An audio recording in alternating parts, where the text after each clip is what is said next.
Bass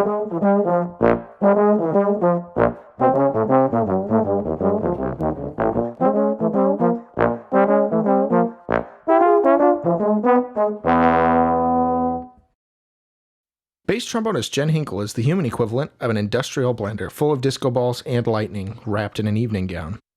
She plays bass trombone both commercially and classically. She paints velociraptors and trombones into classical masterworks. She has a horse. She rides a unicycle, obviously. Jen currently resides in New York City, where she is artist, director, and bass trombonist of Calliope Brass. She has performed in over 20 musical theater productions across the U.S. in numerous major theaters, and these days she can usually be found playing trombone and having a one-woman dance party in a Broadway pit. She regularly performs with the Grammy Award-nominated Dan Pugach-Nonnet, Grammy Award-winning 8vbebop Alliance Big Band, and the Washington Heights Chamber Orchestra. Formerly held positions include bass trombone with the Spokane Symphony and the Tacoma Symphony. She also has appeared with the Vanguard Jazz Orchestra, Seattle Symphony, Oregon Symphony, Pacific Northwest Ballet, Seattle Modern Orchestra, and New Haven Symphony. Jen is a doting cat mom to 2 adorable murder floofs and about 27.3 half-chewed houseplants. Jen Hinkle is an Edwards performing artist. She seriously just does whatever she wants and figures out how to make it work as she goes. Well, first of all, welcome. Thank you for giving us Welcome. Yeah, Yes. Thank you so much for having me. It's great to be here. What have you been up to during quarantine? Well, actually, surprising amount of things considering the lack of general things going on. I adopted a dog, which is very exciting. I wasn't supposed to be adopting the dog. I was out on the Miss Saigon National Tour when everything happened, and we were in Florida at the time. And Nick, my husband, was up here in the city, and all of a sudden they canceled the tour, of course, duh. And Nick goes, you know, everyone in the Birdland Big Band is coming down with COVID-like symptoms, and I'm afraid that I might have it. Wow. Maybe you should go to your folks' place instead of coming home. So I went to Iowa, which was yikes. But so I was like living the millennial dream in my parents' basement for a little while there. And yeah, so while I was there, I was just kind of like, you know, I'm going to foster a dog because I'm bored and lonely. And so I went to a local shelter there, and I found this dog, and she was really special, and I completely failed at fostering and adopted her like a month later. And she just came home to New York City with me, and is integrating with the cats shockingly well. So everything's good. But yeah, she's 60 pounds of joyful beast. Aww. And just the sweetest thing. But in addition to that, that's, you know, obviously I'm very excited about that. So hello and welcome to me talking about a dog for the first part of this. Love it so much. But my brass quintet, Calliope Brass, has an album that will have come out on the 20th. Yep. So you can go to our website at calliopebrass.org and buy your own copy. Very exciting. There's also some sweet merch there, like this print on journals, in case you need to remind yourself to charge extra when somebody asks you to do something absolutely ridiculous. Exactly. But yeah, so there's been a lot of content creation for Calliope, doing advertisements. I'm the artistic director of that group. Also, we're rolling out an online version of our kids show, What's Your Story? And What's Your Story is kind of a crazy project. We have a puppet that was custom made for Calliope Brass with a Sesame Street puppeteer. And it's this amazing, like, interactive show that we've been doing live for a couple of years now. It's called What's Your Story? And it basically teaches kids about the elements of storytelling and also fundamentals of music together. So they write a story, and then we talk about how music can help impact the way that we feel, impact how we're going to predict something might go. It can help us know how we're supposed to feel about a character. It can give a sense of setting. It can give a sense of place and time, and even motion. And so we use that to teach kids how to click into like the music that they hear around them And kind of the ultimate goal of that is to get kids to be aware that there are people making that music and making those emotions happen inside of themselves when they see any media, when they play a video game, when they play any, when they watch TV, when they're just walking through a shopping center. That music has been there and has been selected to help them feel a certain way. And so it's all about sort of, and there's a person that's behind that, making that happen. So it's kind of my little subversive way of trying to like make sure that we ensure that the arts continues on from, like, you know, beyond. It's like, no, yeah, people made that emotion happen for you. This is what that looks like. And we also started a non-for-profit that's affiliated with Calliope Brass that is dedicated specifically to bringing high-quality music education into underfunded schools that might not have access to music programs or might have limited funding. So we sponsor teachers going into schools and teaching stuff. We bring this program into the schools, and I mean, it's really fun. There's like all of this pre-recorded video, and there's like really multimedia interactive. So we've been making this available online now. So I have been animating, which I had to teach myself how to do, which, and so this is what I've been doing, is I've been learning fundamentals of animation, so that way we can take some of the elements that would have been interactive with the kids and make them still visually engaging in a really high quality sort of way when we're rolling it out online. So that'll be ready to go for the fall school season. So that way, no matter what anybody's classroom looks like, which no one knows in the fall, anyone can have access to that music then and bring that in to their students, either as a supplemental to what they already have or as sort of a standalone program. So I'm really excited about that. Would you say that moving all these things media-wise and getting like familiar with animation and stuff like that was due to the pandemic, or was that something you think eventually you would have done? I think eventually I would have done it. I've certainly been doing a lot of things like it, and these things would have needed to be done eventually. But the fact that we lost our entire gigging season meant that all of a sudden we had to do things exclusively in-house. So we couldn't, you know, it was like all the budget's gone for getting stuff done. So, you know, it's like we can't have anybody else do it. There are probably skills that I would have done anyway. I kind of have this idea that I would really like to do a visual album someday, you know, like animate it and just make it crazy. And I just think that would be so much fun. And so these are all skills that I think are really useful to know nowadays anyway. So I'd already started, you know, messing around with Premiere Pro. You know, I did the video editing on all of the music videos and all of the interview videos and things for the What's Your Story project. So you can check that out at our YouTube channel. We have Calliope Brass and also Calliope Brass Kids, which is where most of those videos live. But they're really cool because they're with the puppet and, you know, in a professional studio and everything. So it was kind of cool to get like my hands on high quality stuff like that to like really learn like what I'm doing with color correction and stuff like that. But yeah, to answer your question a little more, I think that I probably would have learned how to do all these things eventually, but like I actually had time to like really sit down and be like, we are taking a class, you know, and because otherwise I'm going to go nuts. And so, you know, because I always kind of like to see what I can do, see what I can learn. I tend to find that the more skills that I have, the more creative I can be. And so I'm kind of like a skill hoarder, because I think it's really cool to like just be like, all right, we're gonna mash all these things together, and I don't know, maybe it's terrible, maybe it's art, but you know, sometimes it's Love art. it. Yeah. Sometimes it's terrible. So sometimes it's terrible art. There you go. Oh yeah. My favorite category of things in the world: earnestly made terrible art.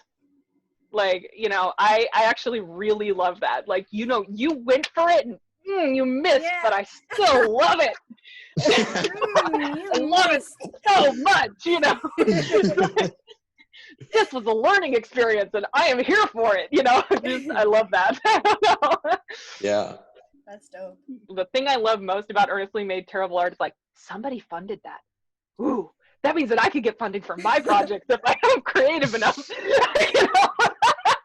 Yeah, like low budget movies or something. Somebody funded that. awesome.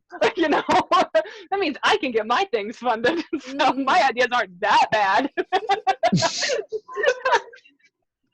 So terrible. Okay, I'm sorry.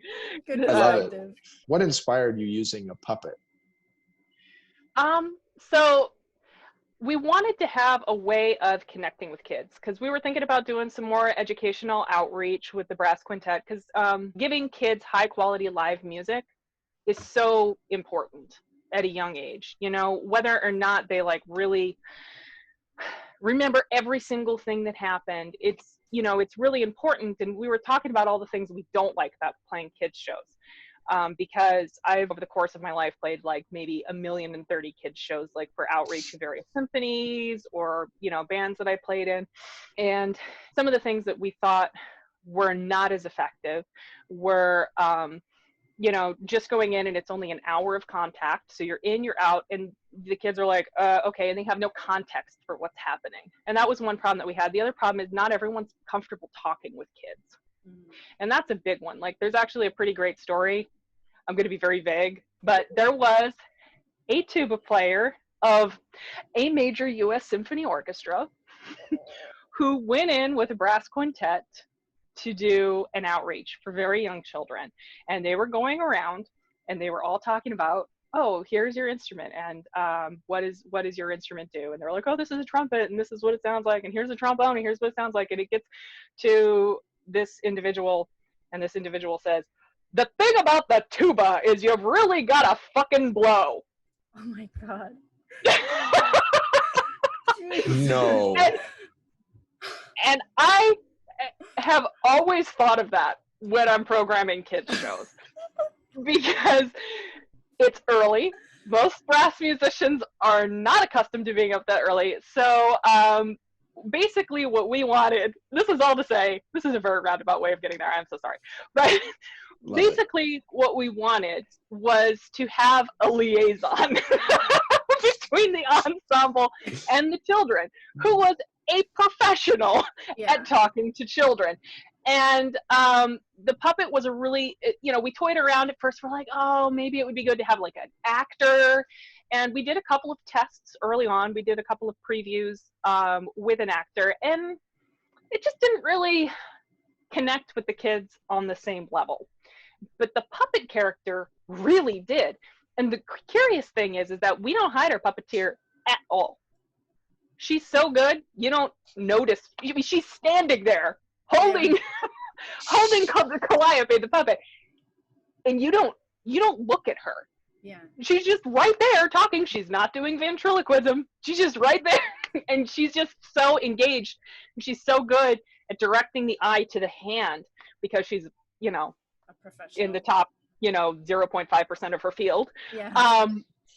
That you just don't even notice. So it's really great. So it gives that sense of like character, but also it's great because the kids just really love the puppet. And, you know, the other, it actually all kind of like came from this idea that, you know, I'd been crocheting in orchestra pits, what I like to call tacit bears. And so I was making these like little bears and everything. My dad's like, oh yeah, you should make like a YouTube video with like, you know, Tacit the bear, you know, and just, I was like, oh, you know, I don't know. And then those two ideas sort of morphed together and was like, oh, what if we get a puppet? So instead of Tacit the bear, what if we get a puppet? So the person who made our puppet for us is the same person who builds a lot of the puppets for Sesame Street. And the person who designed it is the person, is Leslie Carrera Rudolph, who does Abby Cadabby on Sesame Street. So that was really cool. I mean, it's the sort of thing that could only happen in New York. Like nowhere else will you find people that are like, oh yeah, sure, let's just like design you a puppet. Yeah. You know, and you're like, what? You know, you're amazing. Thank you. Like, it's just, people are so down for stuff here. I love it. So anyway. So, I'm curious because you're like a very versatile musician. You play like in Broadway pits, you've subbed in a bunch of big bands, like you're all the places, but Calliope feels like kind of like a lot of your energy goes into that. Would you say that that's best representative of your voice, the brass quintet, of your musical voice, I guess, specifically? I actually don't necessarily think that it is. It's definitely the voice of my creative energy. which is, I guess, different from the voice of my playing. Trying to think of like what I would consider the voice of my playing to be. I kind of love that sort of intersection of styles, just like just in the same way that I love like mashing a bunch of art together and seeing what works.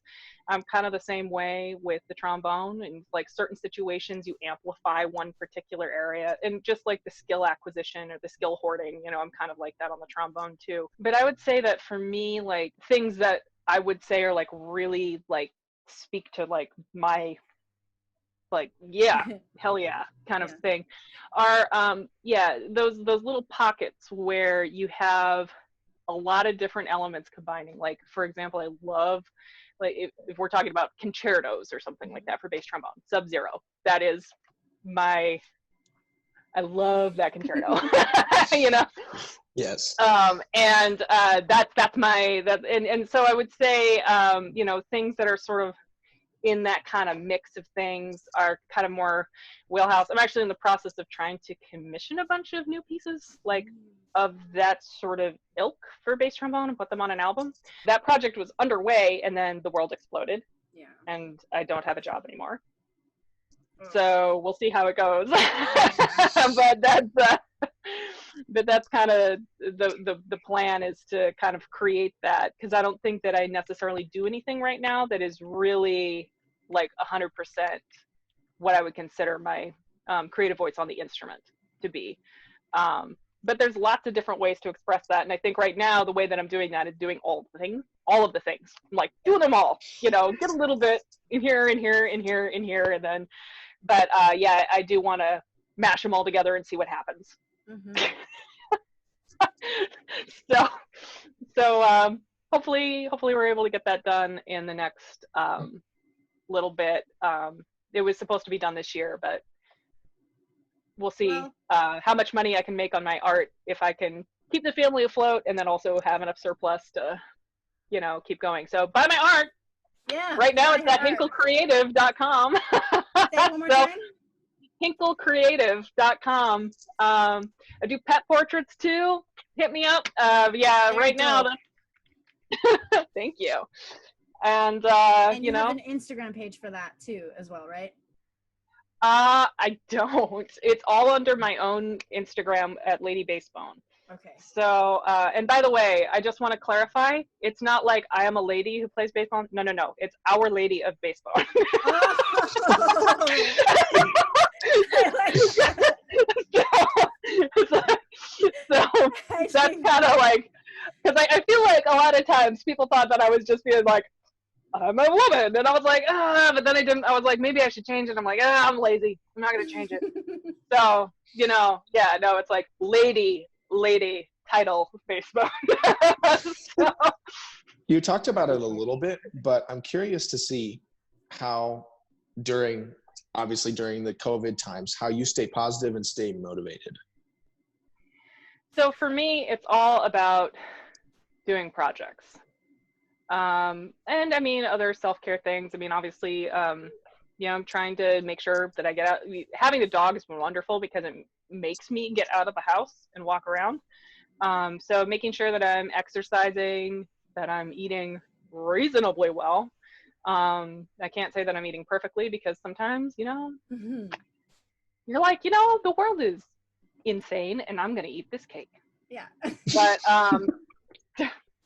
I bought an entire chocolate cake because I have to do my taxes. So that's my reward for working on my taxes the next 2 days. Jesus Christ.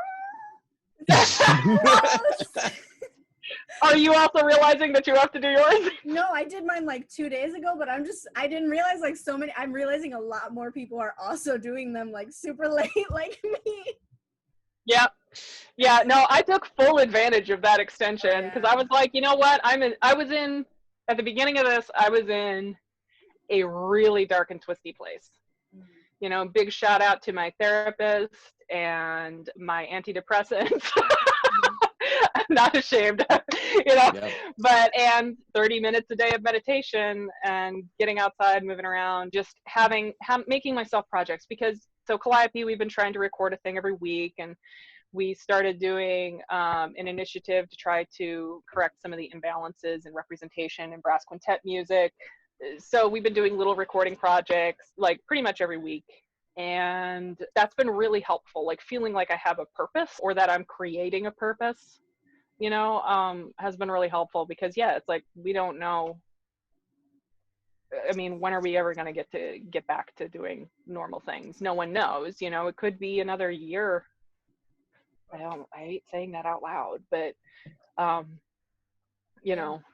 depending on what happens with the vaccine. So just making sure that I'm creating stuff that I think is important or useful or interesting. I don't know, at the very least, interesting has been really helpful. But, especially getting all of this, doing promo ads for like for the album coming out. I just finished another one, and promo ads for like the What's Your Story Online and getting that online and, trying to fundraise to make sure that we can actually bring that to schools that can't afford it. Cause that's like kind of the biggest deal to me, at least. It's like, yeah, I really love doing this for schools that can afford it, but that's not the point. The point is to bring it into the schools that can't afford it. So making sure that we're, getting to our donors and stuff. And so doing always new and better promo materials and content and little extras for people who are our biggest supporters is helpful for that too.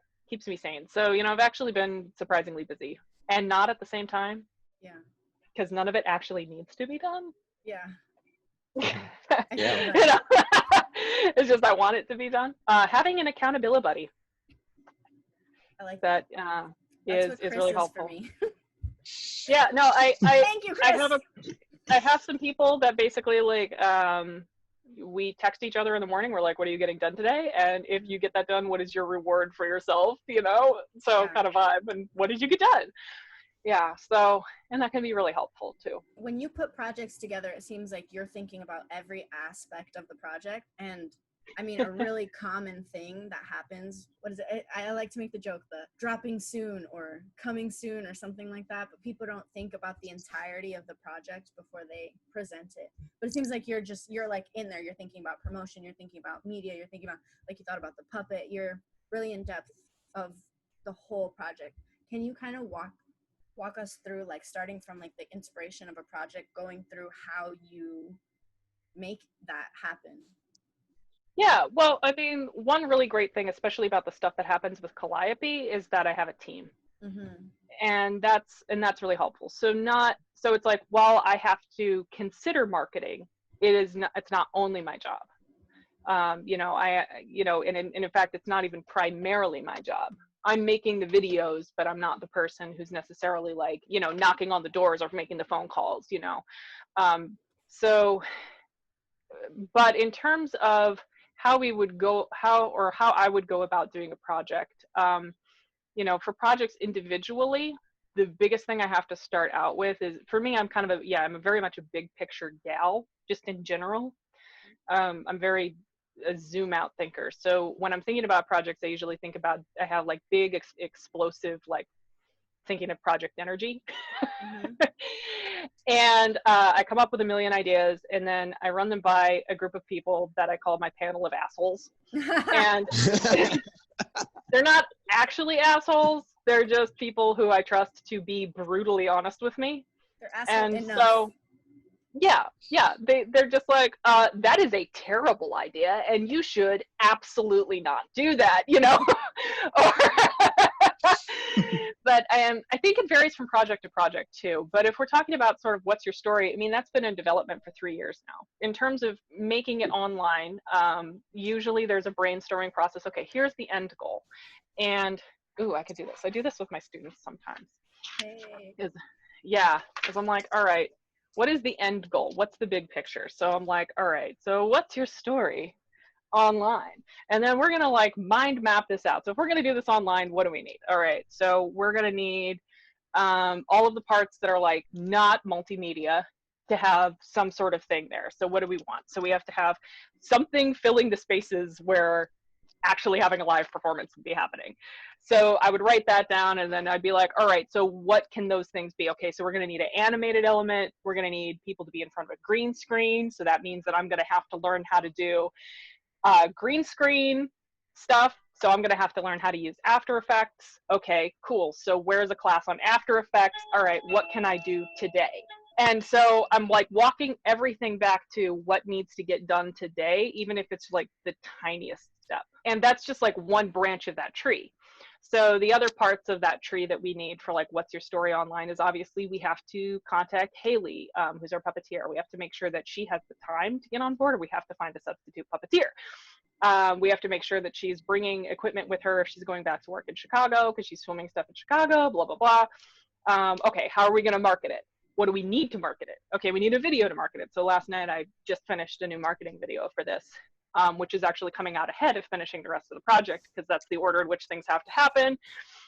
So it's like a giant mind map that then gets turned into like sort of a daily, weekly, monthly to-do list, which sounds really complicated, but it's not actually. So it's just come up with like what the ultimate goal is, what the ultimate dream is, and just keep working it back until you have anything you can do today.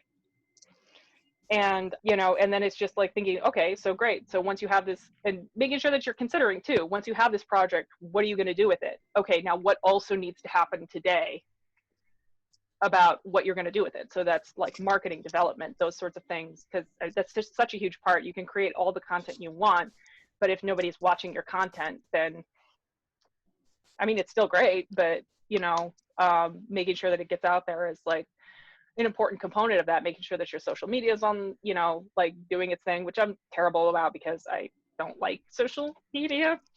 Yeah, there I said it. But because I have ADHD and I just like wormhole.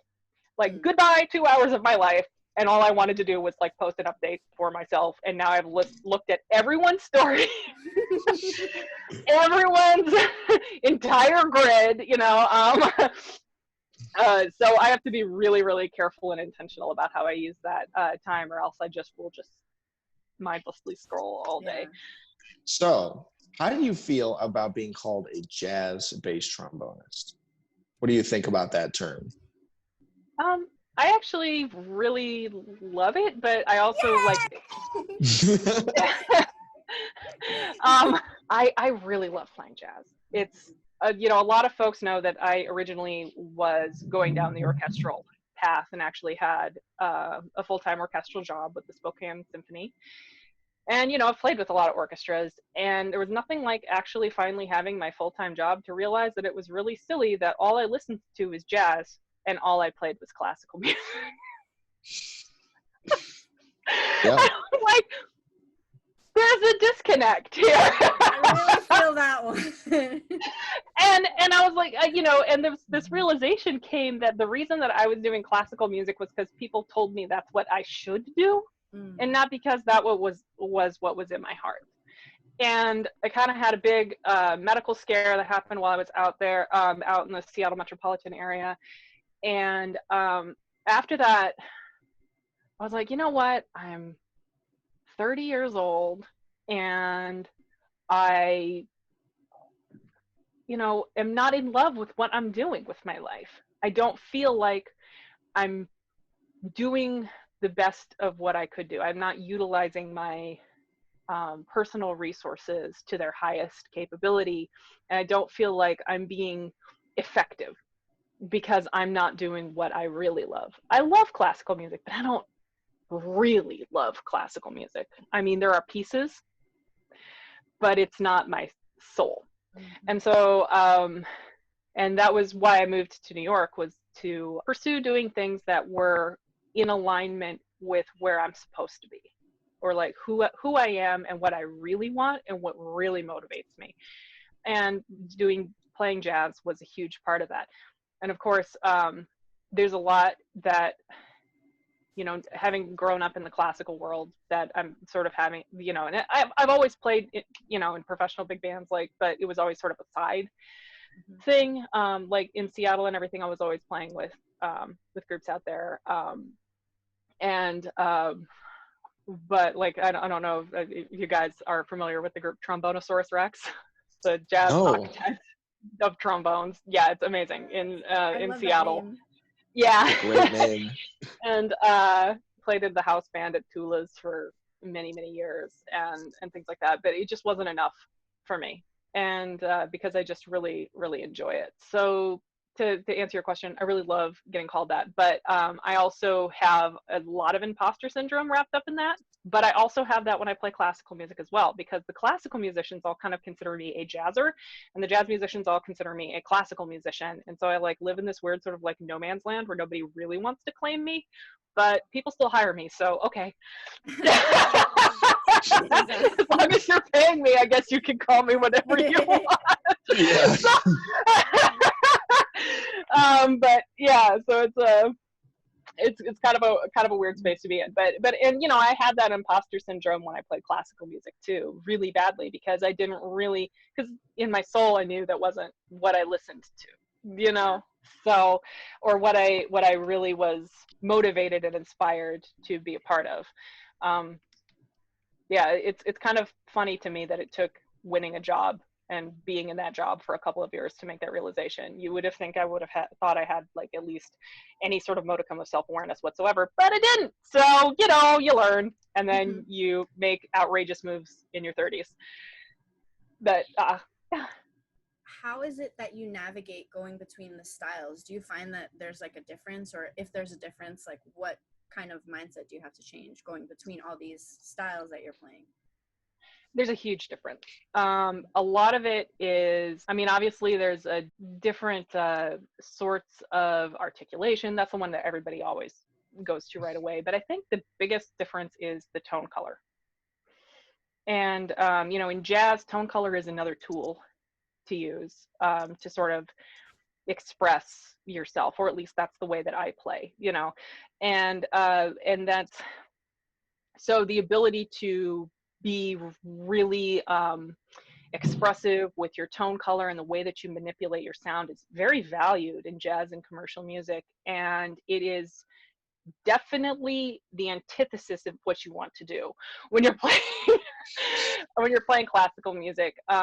You know, in classical music, your tone is your product, and you don't mess with your tone for pretty much anything. And obviously there's differences in the way that you would approach, you know, Bruckner versus Mozart, or, you know, things of that ilk. But it's still like, I am playing this piece, and I'm playing this piece with this kind of sound, and I'm not manipulating that kind of sound for the entire piece. I'm not playing with vibrato, you know, and so it's like a very controlled sort of situation. And so you're very controlled about the way that you're producing your tone, the consistency of that tone, the consistency of your articulations, what kind of articulations you're using, the consistency of your releases, you know. And then on the flip side, in jazz, it's very much like inflection, inflection, inflection.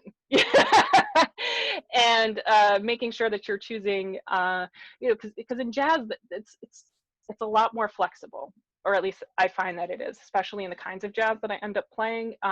Your ability to switch tone colors, especially like I think when you're playing bass trombone, is so important, because like 1 minute you're part of the trombone section, 1 minute you are part of the rhythm section. You know, you're trying to sound like a bass, you're trying to sound independent. You know, here's my tone color for blending with the section, here's my tone color for cutting through the entire big band.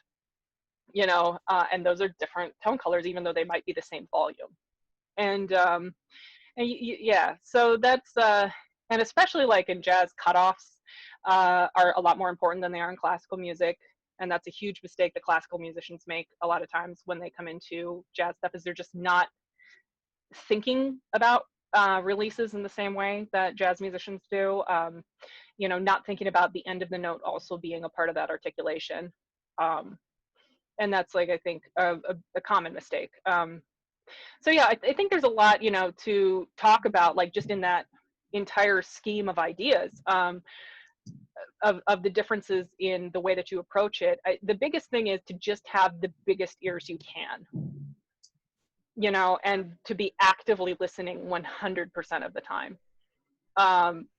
Because that's the thing though, is that you need to be doing that anyway, because if you're playing, like when I moved from the West Coast to the East Coast, there is an enormous difference in where people play on the beat. So versus like between West Coast and East Coast swing, it's so different. And if you're so, and anybody who's like made that Yeah. knows that. So and it's really obvious in jazz, especially because of the fact that the end of the note is so precise. Yeah, so it's a really, you know, so you always just have to be aware. And I mean, playing in orchestra pits and things like that, you know, if you're doing a lot of subbing, you have to be really aware, because like it's the same thing, because some of them are reading articulations like classical musicians, which is going to mean that you're going to have like a different set of expectations for when you see a marcato, when you see you know, when you see house top, when you see a marcato marking, any of those things. You know, it's like jazz musicians and classical musicians read those articulations differently, and you have to know that. And when you're subbing in orchestra pits, you have to know which one that pit plays it at, because they might have an orchestra, they might have like a more orchestrally minded MD, or they might have a more jazz minded MD, or their orchestrator also could have made, you know, could have said, well, this is what I mean when I write this. This is what I mean when I write this. And so you just have to be like hyper aware, and where like each pit is on the stick also could be wildly different. Ta! You know, so you know, you get that sometimes. So so yeah, it's always that. And the more you can just be hyper aware, hyper vigilant about just paying attention to the way that people are playing around you, the more successful you'll be at literally everything. Yeah, and but that really is, especially as a Broadway sub, having flexibility is the biggest skill as a Broadway sub. Like being aware of your surroundings and being super flexible and keeping your mouth shut. So, you know. So you're talking about when you're already on Broadway, like this is like you're already kind of, somebody already asked you to come sub. Can you talk a little bit about getting into Broadway, like just coming into the scene, getting into Broadway? So what happened with me was pretty different from the way that most people look, because I had a career out in Seattle before I came out here. And one of the huge parts of the career that I had out in Seattle was playing at the Fifth Avenue Theater, which develops a lot of shows that come onto Broadway. So I'd actually played some of the shows like Aladdin in development. And that's a tremendous leg up. Yeah. So it's really hard, you know, to sort of reproduce that. But if you'd like, I can sort of talk about how I got into it in Seattle, and then I can, okay. Here's a big thing for me, is every single gig is an audition for the next one. And should always be treated as such, even if it's a throwaway. And I say this and I think this all of the time. I mean, that's also a really stressful way of looking at your world. So only do this if you have the mental health to be able to do it. Like, you know what I'm saying? Meditate. but it is. You can trace literally every gig that I have ever had back to one gig. Wow. What's the one gig? I got offered the bass trombone position of the Stardusters Jazz Orchestra when I was in grad school at Indiana University. And my dear friend, Matthew Mislenka, was leaving the position and was like, hey, you know, I think you'd be really great at this. Would you, you know, like to play for these people and see if they want to have you in the band? So I went in and I played one show with them, and they were like, hey, do you want the job? And I'm like, yeah. So I was playing in that band, and then people really liked the way I was playing in that band. And then I started playing with the Indianapolis Jazz Orchestra, and then the Basili Wallerup Jazz Orchestra on occasion, and like as a sub. And then I ended up moving to Seattle, which is a whole other story. That was very random. I had actually tried to move to Arizona for a man, and he broke up with me 7 days after I moved. I know. I moved all my things. I had a 2-bedroom house. I like sold all of the things in it, like quit all of my jobs, moved to Arizona, and this guy breaks up with me 7 days after I made it there. And so I'm like, okay, what am I gonna do? Sure. And so I'm like, okay, you know what? I could turn tail and I could go back where I came from to where safety is and try to beg back all my gigs. Or I could say, you know what, I've been given a gift. I have no responsibilities. Everything I own is in a car. Where do I want to live? Answer, Seattle. So because I knew 2 whole people in Seattle. And I'm like, okay. So I drove to Seattle and I just set up a life there. But when I moved to Seattle, some people from the bands that I played with in Indiana knew some musicians from Seattle. So they called ahead, and I got in with this reading band that was called Critical Mass, big band, and I decided to do a concert with them, and they went and they played at Tula's. And at Tula's, the guy who was supposed to be playing lead bone had a family emergency, and they brought in a ringer to read the book down. The ringer heard me and was like, hey, actually, you're really good. Would you like to come and sub with this house band? I was like, absolutely. So then I came, and then the bass trombonist who was playing in the house band left. So then they hired me to play the bass trombone in the house band. And I was playing in the house band there, and lots of different people would come in and sub because it was a weekly thing, you know, like it sort of happens. And while that was all going on, like lots of people started hearing about, hey, you know, this is, you know, there's this person and she's playing over at Tula's. So word was kind of getting around town.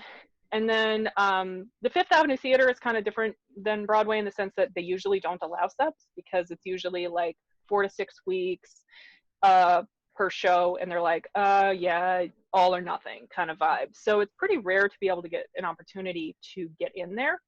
But basically the way that it happened was that there was a wedding that was going to happen. And it was during a very important part of the process for Aladdin, the musical. Mm-hmm. It was the Sitzprobe, on the day of the Sitzprobe, which is kind of a big deal. And for show development, especially if it's the first time that a show was ever performed, which it was for Aladdin. So nobody had ever heard me play, but they knew of me. And they were like, okay. So none of the other bass trombonists were available because they wanted you to sit in on the entire rehearsal process just to play the day of the Sitzprobe. Wow. But I had nothing else to do. So they called me and they were like, hey, can you do this? And I was like, yeah. So I showed up and ended up getting to play the Sitzprobe, but I like really did my homework. I'm like taking like meticulous notes, and I'm going home and I'm practicing all the parts that I heard, you know, like just by ear, you know, at night, and like making sure. And then I came in and I just like swung for the fences and like did a really good job. And I made a really big impression on the development team that was there, which eventually ended up being my into Broadway in New York. But it also meant that I started getting hired for a lot of shows at the Fifth Avenue Theater after that. It was like they sort of tried me out on like a 2-week run of Titanic, and then they started throwing me like a show here, a show there, until all of a sudden I was playing a lot of shows and was having to split my time between and then like that was kind of like this paradigm shift for me of like, oh my gosh, people actually like when I do a thing. And that enabled me to have the mindset of like, maybe I am actually good enough to win an orchestral audition. And so very quickly after that happened, I won I won Tacoma and then Spokane. And so then I was always splitting my time between those different institutions and then teaching at Cornish College of the Arts at the same time. And my life was insane. I was driving 5.5 hours multiple times a week over the mountains in the winter sometimes, which was a joy. I saw an avalanche once. That was fun. Wow. Yeah. And a lot of my friends who were also driving over the pass to try to get to rehearsal did not make it. I got through just in time. And I was like, ha ha ha. So Leave 5 minutes early. You never know if there will be an avalanche. Exactly. Yeah, exactly. But for real, that's always like always my thing. You know, I had an incident actually. It was like watching a show more recently, like it was earlier this year before everything shut down, and it was like catastrophic failure on like 15 different fronts, and I was still was like 10 minutes early. It was like the subway completely stopped down. I had to get off my train and walk to a different train. It was pouring rain, and then that train station was like not open. I had to walk 10 blocks to the next one, and I was like, oh my gosh, am I going to miss Downbeat? But I still made it, and I'm like, this is why we leave ridiculously early. Better an hour early than 1 minute late. Yeah. That was like so stressful, but and I'm like, oh yeah, that's right, that's why, because most of the time you get there with crazy amounts of time and you're like, why do I always leave so early? But then that one time you're like, oh, thank God. But anyway, so getting back to the original point, the whole thing is like, when you're trying to break into any scene, the biggest thing is just to make sure that you're presenting yourself in a way that people can hear you and go, yeah, I like that. And it's like every single time that somebody hears you, it could be an opportunity for the next time, whether or not you know it. You know, even if it's just like a stupid throwaway gig that you're playing that you don't even know. And that was really, really very similar to how I built things up when I got here, with the exception of the Inn on Broadway. Yeah. Because I played 6 shows in development, and so I knew so much of the production team that it really helped. And then there were amazingly wonderful musicians who, like Jen Wharton and Jeff Nelson, who were willing to take a chance on me. And they really helped me. And I'm like forever in their debt for them being wonderful human beings who were willing to help somebody out who was new to town. You know, it's like, that's a beautiful thing. It's a beautiful thing when you have people that are just so willing to be warm and helpful and not, you know, because music can be a really competitive world. So I think when you find people who can recognize that, but still be helpful to people who are coming in, who, even if they might be like in some ways sort of like competing, yeah, that's something to be really, really valued. And for sure, I would not have been successful without people like that, you know, in my life. So Jen and Jeff. Oh, Love it. And Chris Olness as well. Right. So the thing about that is, though, some people can be super kind and like getting you to receive work, there still has to be like an amount of professionalism that you showed, that you were like, all right, I'm going to come here, I'm going to take care of business. Can you talk to us about what it means to you to be a professional musician? What it means to be a professional in general? Yeah. So talked about like an hour early is better than 1 minute late. That's number one. I always come to a gig overdressed. I would rather be overdressed than underdressed. Mm-hmm. And often it's not necessarily for the people that I'm next to, like that I'm sitting next to, although it certainly could be, but the people who are the check writers. Yeah. A really huge part of it is being present while you're at, you know, making sure that you are really paying attention to what's going on. You know, I talked before about paying attention to your surroundings musically, but also paying attention when things are not happening musically. And that can be just like making sure that you're not on your phone during breaks and stuff like that. Like, especially with the older crowd, you know, I know for like, you know, I'm sort of like I'm a xenial, if they call it that, you know, so I'm like sort of bridging the gap there, but for I think people like more our age, like it's not seen as such a big deal, but for the, you know, especially, you know, people who are more established in the scene that are like, you know, 20 or, you know, 15, 20 years older than us, it's a pretty big slight. You know, it's definitely like, why are you doing that? A lot more. And so just being really aware of that, I think is, you know, that's something that I've definitely seen bite people in the ass a lot. So that's why I'm kind of like mentioning it, because it's something that I've seen specifically used to be like, I don't want that person. So, you know, food for thought. But also, taking criticism. this is maybe the biggest one. I think a lot of people are really bad at taking criticism because they identify too much with their instrument. Like they make themselves into their instrument. And it's like, no, you have to have that like crowbar of space, like just like this is my instrument and this is me. And when somebody talks about what I need to do on the instrument, they're not criticizing me. Yeah. But being able to take that criticism and immediately applying it. So that's where like flexibility and listening, and that's also a really big thing on Broadway, is like that I think sometimes gets people, like if they get an opportunity to get their foot in the door, sometimes the reason that people don't keep the door open is because of the lack of ability to accept, internalize, and make action on criticism. So if you can't take that criticism and go, oh, it's fine, they don't hate me, they just want me to change a couple things, and then you just go and you change the things, then it doesn't matter. Like as long as you change the things, it doesn't matter. But I think sometimes people get the criticism and they go, oh my god, oh my god, oh my god, oh my god, oh my god, oh my god. And then they freak out and then they just spiral. Like I've seen that happen a few times, like just playing in pits and watching people like play their first time, and maybe the MD comes down and gives them like some comments, and some people have better bedside manner than others. And so it's maybe not, criticism isn't always said in a way that you want to hear it. Yeah.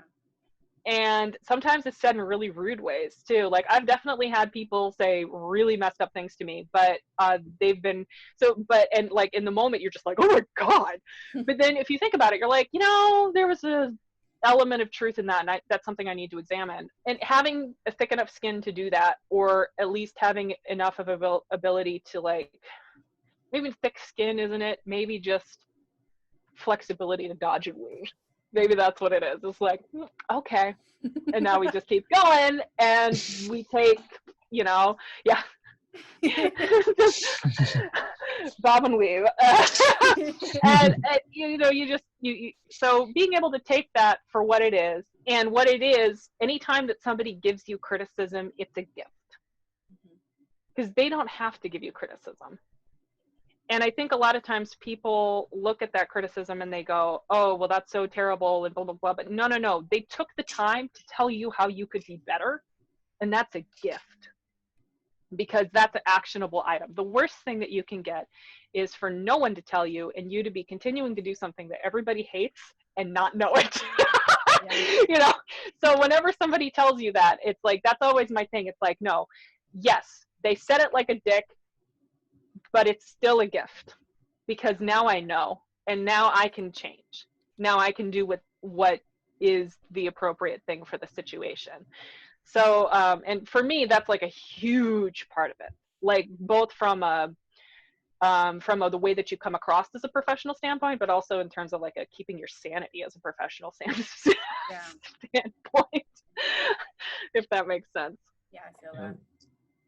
Speaking of being a professional, do you think it's close to or different than being like a really good student? It is in some ways very close to. The difference that I usually find between being a student and being like a professional, obviously they both have the same things of like having to be able to take criticism and use that really well. That's like a huge thing in being a student. The difference in being a professional is trusting yourself and your vision and your product more. So for example, I remember when I was first transitioning to being a professional, like that first year, and I took a lesson with somebody, because I still play for people all the time, because I think that's like a really, really, really important part of keeping on your A game. And also just like, there's some things you just don't really hear in your own playing. So always be a student, even when you're a professional. I think Amen. Is like really important. But there was like this one particular story that I think about all the time. I was playing just like a Rochu etude for the bass trombonist of the Indianapolis Symphony. And he asked me why I played something in a particular way. And my first instinct was to say, I played it that way because that's the way I was told to play it. That's the way I was told it went. And I was too set to internalize, and I did not project my own ideas outward. So I didn't like take that Rochu etude and make an informed decision about the way that I thought that it went. You know, I was still set to intake, intake, intake, intake. And so I think that the biggest difference between being a student and being a professional, and the thing that you have to do if you're continuing to be a student, which you should always do, is to know how to switch on and off intake versus, you know, output. So it's like, okay, I'm internalizing what you're saying, but now I'm going to go, all right, this is how I think that it goes. So always being willing to try new things, but knowing how your soul wants something to go, and having the confidence to put that out there. And the way that that would like come into being like in a Broadway pit or something like that, or in a jazz group, is, you know, in both of those areas, you are expected to bring your own personality into that part, even though you're still matching the styles of everybody else, even though you're matching the, you know, articulations of everybody else, you're still expected to put a little personality into that. You have to have something that you're adding, you know, something that's a little bit of you. And when you're a student, you're so focused on intake, I think, and changing yourself and figuring out who you are, that sometimes it's really hard to be like, okay, this is who I am, and this is how I'm morphing what you are and the input that I'm getting into my own groove. You know, so it's like taking all of that and morphing it into the own groove. And that's like a huge thing in the creative process too. Like a lot of people nowadays, it's just input, input, input, input, input. And then it's like, what are you putting back out? Yeah. Or are you just intaking all the time? And so it's like, okay, here are all of my different ideas, and here's how I'm morphing them into my own groove. And that's more of the professional mindset, is that flexibility to change, but, you know, having that confidence in yourself to be able to say, this is how I'm interpreting that. You talked a little bit about how, especially with your Calliope thing, that you're always trying to back things up to the day-to-day, what you can do right now. Yeah. But I'm thinking the opposite. So where do you see yourself in 5 to 10 years with projects? What would you like to be doing? Where would you like to be? For me, you know, that's a really interesting question, because I think it has a lot of potential answers for me. One thing that I'm really working very hard on right now is I'm trying to, and I mentioned this earlier, I'm trying to put together an album of my own with the kinds of music that I would like to see as solo bass trombone music, which there's not a huge amount of in the repertoire. And I want it both from a personal perspective, but also from an educational perspective, because I think that nowadays, the biggest space in the industry for the bass trombone is in the commercial realm. And in the commercial realm, you really have to know how to do a lot of things. You have to be able to play a lot of styles, and the rep sort of fails us in that, you know. But there's not a lot of bass trombone rep, like, at all, period. But a lot of the rep that you learn when you're in like college and stuff like that, so a lot of like the solo pieces and stuff is just very classically oriented. Or, you know, and they're like, you know, of course, like Sub-Zero and stuff like that, there's notable exceptions. But like in terms of like, hey, I'm going to play a sonata, you know, with a piano, I'm going to put together, you know, or like pieces for collaborative bass trombone. There's not a lot out there. And I think there should be. So in a lot of situations where I see something like that, I'm like, all right, this is what I want to do. So that's kind of like my big personal thing, is to create a space for myself there, because that's where I think I'm supposed to be. And that's also how I think I can help be the change I want to see. if that makes sense. Absolutely. So that's a really big part of it. And, you know, I'm really hoping that Calliope, we're really, you know, we've got some good momentum, and I'd like to see that continue. So I'd like to see us doing more and bigger projects. But I think for me, the biggest thing I'd like to do in the next 5 years is to be able to develop my own little projects by myself. Mm-hmm. So, well, not completely by myself, but led by me, and like not, I want to create my own baby. That's maybe the wrong wording. No babies. But can you talk a little bit about who your biggest inspirations are, either on the instrument or off? Yeah, the first bass trombonist that I ever like really connected with was George Roberts. Like, he was huge for me. I absolutely love the entire Chicago Symphony low brass section, well, brass section in general from like the 50s and 60s, like, you know, Herseth, Jacobs, Kleinhammer, that era for me, if you're talking orchestral stuff, is like where it's all at. And, you know, I listen to a lot of different things. So there's, it depends on like sort of what genre we're talking about, like what kind of, you know, creatively, there's a lot of people that I like really take a lot of inspiration from. Like, I think the amazing career that Dave Taylor has managed to build for himself is so cool and creative. And, you know, he's made such an interesting space for himself in the scene that is like unlike anything you've ever seen. You have people like Chris Bill who are out there like building entire little worlds that have never been done before. That's cool as hell to me. You know, I definitely like am inspired by what those people have built for themselves. Like, I always think it's really impressive when somebody just goes in and they're like, there was nothing, and now I made a career out of it. You know, I just think that's so cool. You know, it's like, you're not waiting for the phone to ring. You're just like, and I did this thing, and now people pay me money for it. You know, I think that's amazing. And I always am really inspired by people like that. You know, other people that I just like really admire the playing of, you know, the Dick Oates, Terrell Stafford, Marshall Jilks, Luis Bonilla, Dave Smith on trumpet. I think he's great. and you know, it's I don't know, like I find so much, like, when I look at the world, I'm inspired by a lot of different things, because I think most people do something better than I do it.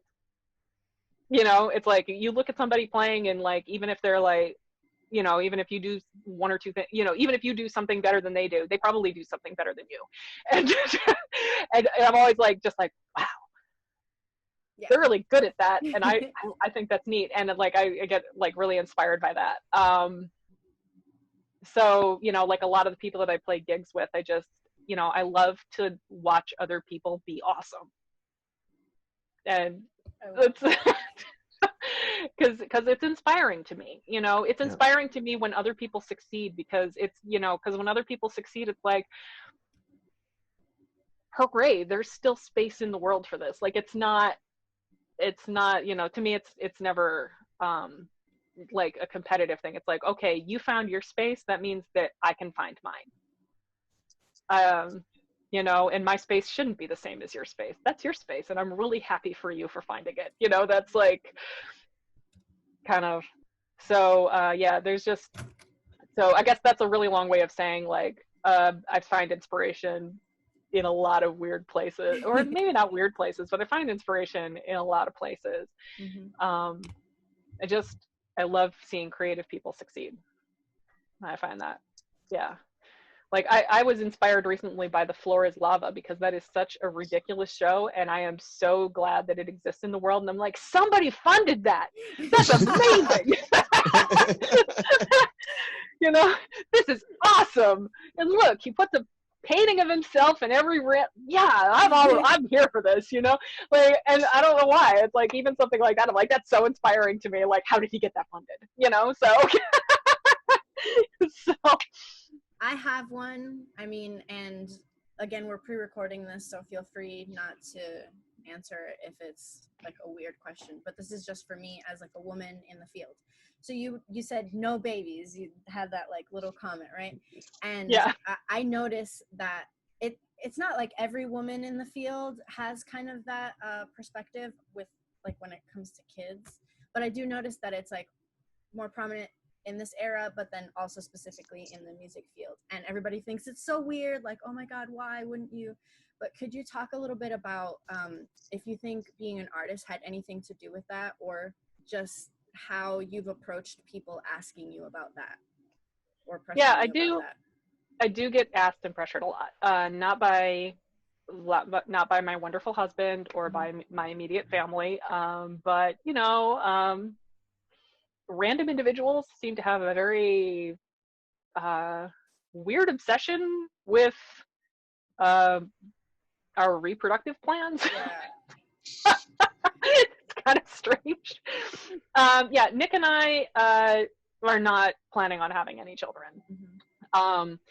And that was something that it's always been a thing for me. I have 4 little brothers. Yeah. So I think that's like a huge part of why, like, I've never had that desire. I get along with kids. I enjoy doing stuff with kids. But I also like going home to my very quiet apartment with my cats and my dog.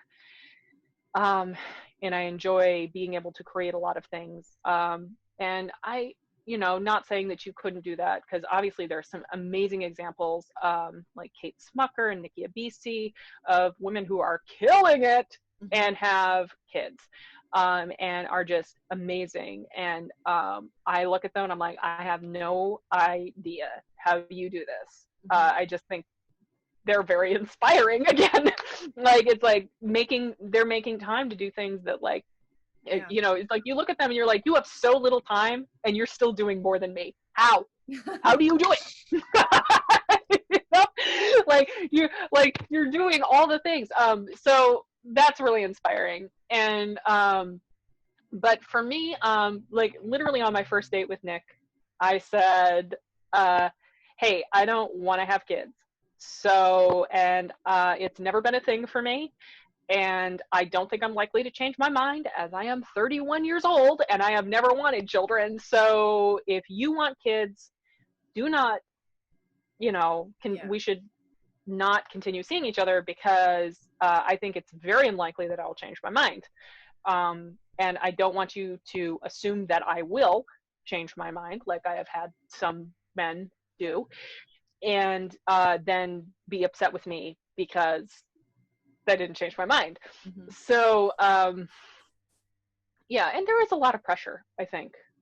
I think maybe it's I think people in music, and maybe just a lot of women who have sort of like really time intensive careers in general, like, are sort of like like not really sure about whether they want to add kids into the mix. And I don't know, I can't really say whether or not it's like, oh, people who don't want kids are more likely to go into that field, or if being in that field means that people don't want kids because they don't feel like they have the space.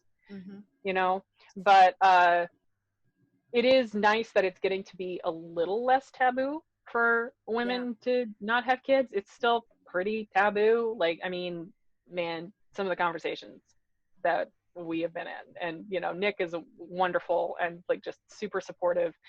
So that's been great. But he also will get it like, oh yeah, so when are you and Jen? And he's like, no, we're not going to do that. And then they'll always tell him things like, oh yeah, you just wait, her biological clock will start ticking. Like, she's 36. She's 36. It probably would have happened by now, like, yes, we're not 21 and making, So it's I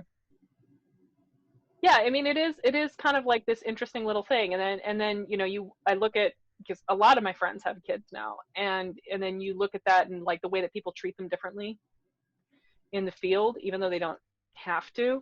It was one of the saddest things to me was like when Kate said to us, I was so worried that you guys would tell me that I couldn't be in Calliope Brass anymore because I would have kids. And we were all like, what are you talking about? But like, just the fact that was even a consideration or something that she was concerned about, because she's like, well, I just won't have like all of the free time in the world. Meanwhile, she's like had the kid and she's like absolutely still being, an absolute rock star and getting all this stuff done and like still playing the trumpet, like, just an absolute beast, and, doing stuff while pregnant. And we were out busking, like making money for that puppet, busking in the hot subway, and she's like 7 months pregnant, like she's we got so many more tips from Kate was pregnant. I think people were like, please just take the money and go home.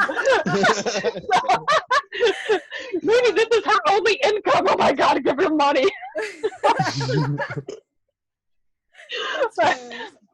But I think the important thing to take away is that, it's like, there is space. If you want to have kids, you can totally do it.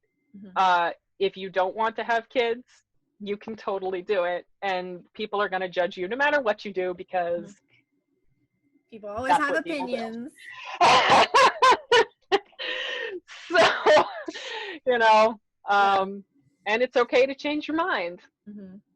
I'm curious because, like, I mean, you're married, you have a partner that's like super accepting of this, but there's like a lot of women in the field who are not in the situation, and people like to call them like selfish, like, oh, well, if it's the career, then why don't you just change careers? Do you have any advice for like young woman? Like, what would you tell yourself, like, in your 20s, like, about this? I mean, see, I've always known that I didn't want kids, but whenever people were like, oh, yeah, you know, because I definitely have had people say that I was selfish before, specifically potential in-laws, you know, like while I was dating and stuff. And I think, you know, whatever you want to do is okay. And you are allowed to choose your own path through the world, and that's nobody else's, you know, thing. And it's okay for you to like be vehemently opposed to having kids, and then just like suddenly one day be like, you know what, actually I kind of want kids. Mm-hmm. Like, that's okay. Like, it's okay to be in a different place in your life, you know. And but you know, having kids isn't going to like totally destroy your career. Not having kids isn't going to totally destroy your life, you know. And if somebody's telling you that you're selfish, you know, it's like people like that, I don't know that they can be reasoned with. Yeah. Because it's like, who really is being selfish here? Who wants somebody else to conform to them because of their own discomfort? Because it's not me, you know? I had glasses, I would push them up, but I took them off. You know, it's like, you know, and there are so many things that as a professional musician, you're just going to have to be like, I'm just going to be me. I just have to be me, because like other things that fall under that category that you'll get a lot of criticism for are needing to step away and practice every day. Mm-hmm. Because people are like, things need to be done in this household. The household needs to be clean. What? You're going to go in that room and practice? Yes, I am. It is my job. Literally what I do for a living. Mm-hmm. You know, and it's surprisingly difficult to find people who are, you know, willing to sit with you through that too. Can you talk a little bit about your experience in general, just being a woman in the music industry, and whether it's changed throughout your career? So, yeah, being a woman in the music. So it's been a wild ride. There's been a lot of really fucked up shit that's happened, like just real talk. I do think that it has been slowly getting better. But like back when I was in college and stuff, you know, even if you were to report, people would really discourage you from reporting incidences of things. If they were reported, nobody really did anything. Everybody questioned you, getting blackballed, that sort of stuff. I think that there's a better conversation now about people. I think more people are willing to listen to women who are having issues now than they were before. And, you know, I think there might be this misconception of like women didn't used to report or something like that, which is not true. Or at least it's not true in my experience. It's just that there was a lot done to silence people. And I have a lot of friends who have had some really, really, really major issues. For me, there's been a lot. There's been a lot. One of the most notable things, this is kind of the first time that I'm going to talk publicly about this. So here we go. And I do legally have to be very vague. Okay. Because so I'm very sorry. I would call this person out, but under the advice of a lawyer, I have to be very vague about this, because there is not necessarily because even though we know the individual who is responsible for this, we do not have any specific proof tying him to that is like really tangible, and so things that I say can be counted as slander. Okay. Wow. Mm-hmm. Yeah. So while I was at Indiana University, there was a group of individuals who were sort of very much like a good old boys club, and they did a lot of things to a lot of women in the brass department that were really, really disgusting. And one of the things that happened to me was that one of my fellow students, a trombonist, knew me well enough that he was able to answer my challenge questions and get into my email. And he found some pictures that had been topless pictures that were taken by a former boyfriend of mine. And without me knowing about it, he posted these on a site that we found that was completely dedicated to trying to find illicit pictures of whoever people thought was hot at their school. So people would make requests for specific women to see them nude. And then people would try to go and either get pictures or find them. And then they would post them on this site. Wow. Yes. So my pictures got put up on this site, and they got shared very widely in the trombone community. And the really messed up part was I had a very messy breakup with the person who took those pictures. And at first we didn't know who did it. I had to lawyer up. And because I had no rights to get those pictures taken down because I did not take them. Now that's an interesting little bit of thing. The person who owns the copyright is not the person in the photo, the person who took the photo. So if someone took an illicit picture of you and posted it online, if you don't want it there, you don't have the right to take it down. Now, there has been some legislation change, and I helped out a little bit with that, with like providing my experience. The West Coast, California, Oregon, and Washington were the first ones to enact revenge porn and similar sorts of things, like legislation, so that way you could actually get pictures of yourself taken down. But the way the copyrights work in the United States is still like, unless you live in one of the, I can't remember how many states there are now because I haven't tracked it recently, which is bad form of mine, but it's not universal in the United States yet. So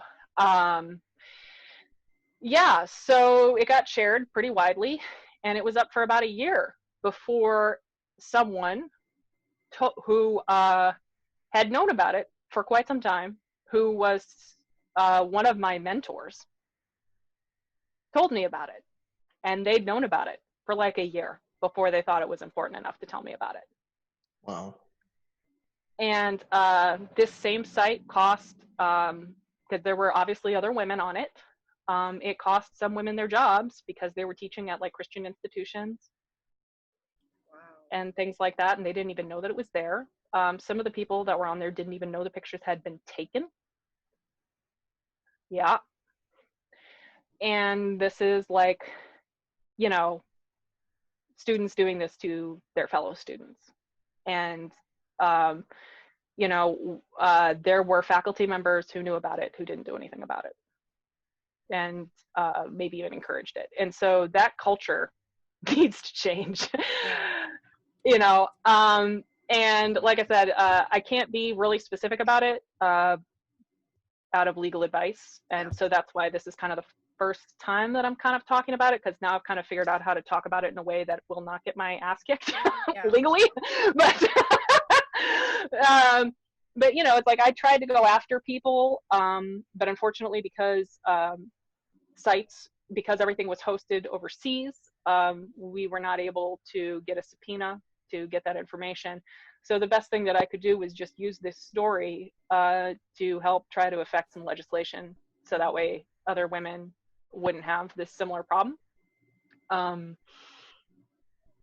You know, and that's one story. There are more, but that's like, you know, and, you know, interestingly enough, like I really, you know, because I've had people be like, well, I mean, you do modeling, so like, why do you care? And I'm like, well, actually, I started doing modeling after that experience. Yeah. Because of that experience, because consent is everything. And I also figured that random ass pictures of like whatever would be worth a lot less if I flooded the internet with pictures that I actually liked of myself. Wow. That's clever. So, way to think Yeah. about it. and so it was like me taking back control of my own image, of my own body, and how that's presented in the world.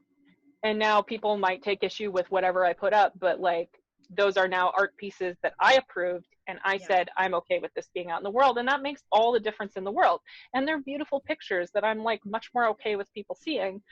Not like there's nothing illicit, so you know, but Right. it's like, you know, I just now if you want to find a picture of Jen Hinkle doing whatever, you can find one, and those pictures are no longer interesting. Yeah. Because I'm sure once something is on the internet, it's never completely gone. It's playing whack-a-mole. You know, every couple of months I go and I look and I see if I can find them, and I usually do. And then we have to submit another cease and desist. And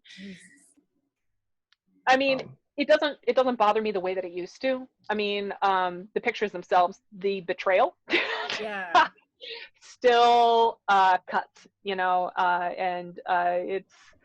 But I've taken back my own sense of pride in my image, and I'm not ashamed of who I am or what has happened before. And I'm just like, you know what? Like, this is me controlling, you know, my own way of being in the world. And you know, I think, and you know, there's been a couple of instances of like assaults and things like that. Most of those got rectified, not all of them. You know, certainly not to the level that we would expect they would be handled. You know, professors telling me that I, you know, shouldn't push to get an audition for an ensemble that didn't have auditions for some reason, and you know, being told that like I was just there for the MRS degree, so like why did I care? Stuff like that. So, you know, but you know, some of the places that I went, I was the first woman to go through. And you know, like and so that made some things maybe a little more challenging. But yeah, I mean, it wasn't the only reason that people didn't want to do, or you know, that people gave me shit. Like I also had a hearing disability when I started my college degree, so that was another really big one for me. Oh yeah, you didn't know? I do know about that. I do remember. And then your thing rings a certain pitch, right? So you like can tell the tuning, like unless you cover your ear or something. I remember you telling me this story about this. Yeah, I have a prosthetic stapes bone in my left ear, and but I was like legally deaf in that ear, and like had pretty bad hearing in the other ear as well, and needed corrective surgery because I had otosclerosis. So yeah, and then I could hear below middle C all of a sudden. It was kind of amazing. But now I kind of hear with the bionic ear, I hear the overtones individually in a pitch as well as the fundamental. That sounds overwhelming. Like, it was at first. It was really overwhelming at first. And then I got used to it, and now I'm like, oh, this is actually kind of cool because you can really hear how people create tone. Yeah.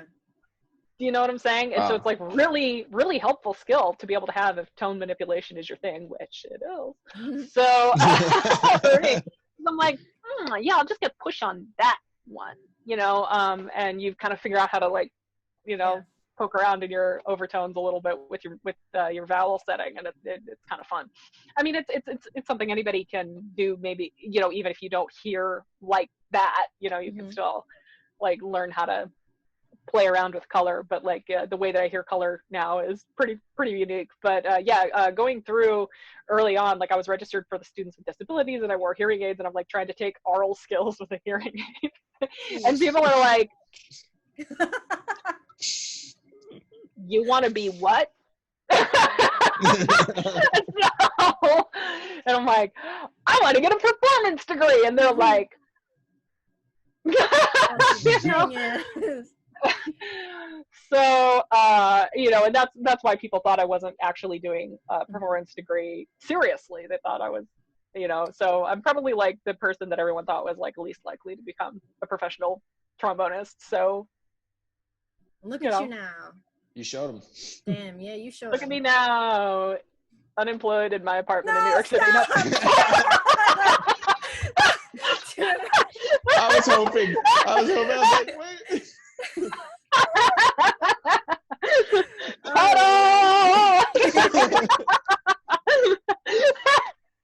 Oh my god. Sorry, that's too dark. That was really funny. That was the deep I cut was right like there. kind of wondering if you would go there, but I was like not sure if you would, so it still Oh. took me by surprise. Oh yeah. I'm curious because a lot of, the stuff that you talk about, I feel like, I mean, it can't be fixed, but we can do a better job in regards to how people are being mentored, not just like the young women, because if we're being honest, there's still so many more male professors than female professors. Yep. So there's not really anything that we could do immediately about that. But do you have any advice for like mentorship for professors, not just to their women students, but to their men students, to their male students, to kind of help change the way that women in music are viewed right now or in the future? Yeah, I think that, and this is actually, I think, a conversation that needs to happen in general in our society right now, is being, for professors, being aware of your implicit bias. And, so there's a lot of ways that can manifest. Maybe that's in, not allowing women to take as many solos because instinctively you believe that they're not going to be as good, and it's like something that, separating the fact that you have bias with whether or not you are a good or a bad person, and being willing to say, I have that bias, and oh crap, and now this is something that I need to change. Yeah. I need to work on this, because, it's like you can't really, how you grew up, where you grew up, what kind of media you consumed is going to affect that implicit bias. And so I think having that awareness, I think also, taking what your students say seriously. And again, this goes not only for women in music, but, I can only imagine like what, minorities must experience, having had like a taste of like some of the bullshit that I've had, like just as a woman in music, I can't imagine having other, it's like, I can sort of be like, okay, I can sort of imagine what that must be like, even though I don't actually know what that's like. Do you know what I'm saying? So, sorry, my dog is walking through here. So that's why the thing keeps on shaking. For professors, I think a really excellent book to read is a book called Privilege, Power, and Difference.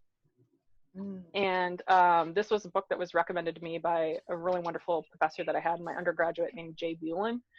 And it's sort of all about identifying the ways in which other people are affected by implicit bias, and being able to recognize when you have it so that way you can course correct, because there's nothing that you can necessarily do about the fact that you had that implicit bias, but you can do something about the way that you react to it, and you can do something about about identifying that you have that.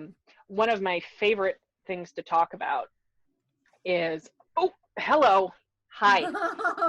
Oh, it's dogs. This is Kita, and she is a baby. Hello. Hi. Hello. I heard you say eat. It's okay. It is not time to eat yet.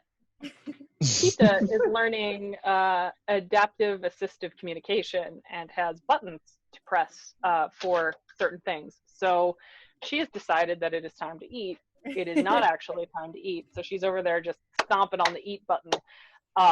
So you might hear that on occasion coming through. But let's see. the train of thought left the station without me on it. You were talking about implicit bias and your favorite thing to talk about. Yes. So one of my favorite things to talk about is experimenter bias and the research of Dr. Robert Rosenthal. So Dr. Rosenthal was sort of a societal behavioral researcher, and they decided to do an experiment on a bunch of lab rats. So, and this is really, really, really, really curious. So they took like 500 or 1,000, it was a large number of rats. And all of these rats were specifically selected. They were all the same gender.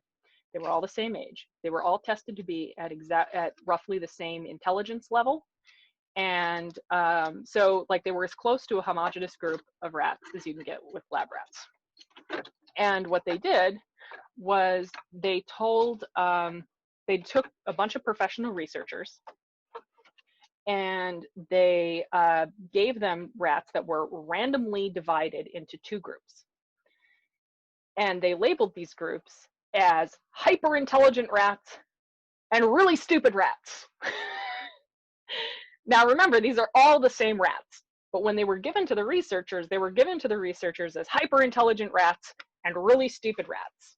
And then they had these researchers go through and teach all of the rats the same skills. So it was like basic functions of rat intelligence, maze running, simple puzzle solving, these sorts of things.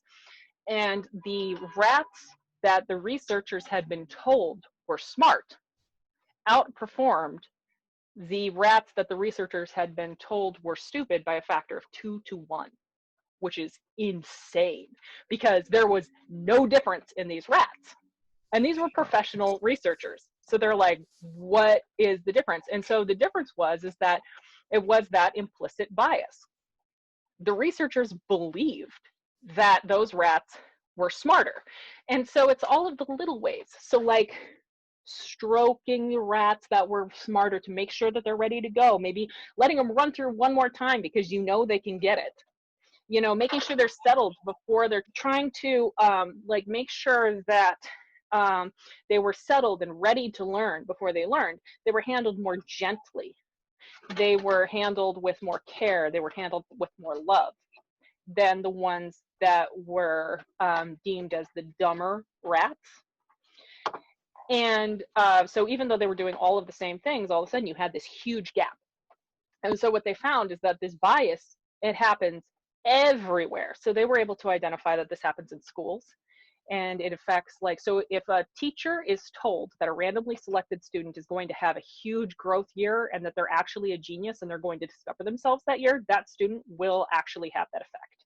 If you tell a nurse that a patient has a better outcome, better odds of survival, like that what the nurse thinks about the patient is likely to affect the outcome of that patient. Wow. Yeah. Wow. Bias is huge. And then, so like, look at our current, like, and so it's like not very hard to look at those experiments and then you look around the world and you go, holy shit, right? Because it's everywhere. You know, in jazz, you see it because like early on, music educators have like implicit biases about women taking solos. So it's like the little differences where it's like maybe you encourage the male student without even knowing. You don't know this, you know, and this is the thing, is that people don't know they're doing this. And so it's like maybe you give that male student like 2 more opportunities to solo that year, but then that student is slightly better that year at improvising. Mm-hmm. So then that student gets even more opportunities and even more opportunities and even more opportunities. And, you know, so it's like, the way that that bias can build over time in an educational system is what creates such stark differences in minority representation, in especially like in writing, well, gosh, in everything, but but also it's what, you know, creates like the percentage of women who make it into being professional musicians in certain instruments because they get that implicit bias early on, you know. So in trombone, like, you know, not being encouraged to play trombone in the first place, very subtly, or when you're there, maybe not getting as many opportunities to play first trombone. You know, if you're a trumpet player, maybe not getting as many opportunities to play lead in a big band because your educator just doesn't even know that they subconsciously believe you less capable because of your gender. You know, Black musicians being encouraged to go into jazz and not in classical. That's a huge one. Yeah. You know, because like they're just like this subconscious belief that somehow they're more suited, which is like, what? You know, I was like, so I mean, you see it all over the place, but in a lot of the places where you see like this big, like where you see like the end result, The discrepancy, yeah. yeah, it's like at the beginning where that little bias slowly compounds over time. And that's a hard thing to combat. Yeah. Precisely because no one knows they're doing it, because everybody thinks they're doing the right thing. And everybody thinks that they're being fair. But fair is really hard to really know if you're doing it or not, you know? And so like, I think the biggest thing is to like just, you know, obviously, like I said, the book Privilege, Power, and Difference is great. Reading the research of Robert Rosenthal is amazing. And what this stuff does is it's obviously not going to fix everything, but being aware that you will do these things helps you to course correct. So you can look out for it, because everyone is absolutely doing this stuff all the time and not knowing it. And it affects how we interact with the world around us. And so being able to say, oh my God, I did treat that person differently. Holy fuck. Whoa, I need to fix this. So you can take corrective action is huge. So obviously this is not like, okay, gosh, this person was assaulted and what do we do? This is the seeds of where that starts. Yeah. And because it gets into things like, are people believed? You know, are people punished accordingly? You know, is there a boys will be boys mentality? Is there a, you know, some sort of bias that you have that's like clicking into opportunities that you give to other people, or whether or not you're believing somebody, or, you know, even just the way that you go about teaching somebody. So to me, the foundation of fixing some of these problems is everyone having the self-awareness to address their implicit bias. And that's asking a lot.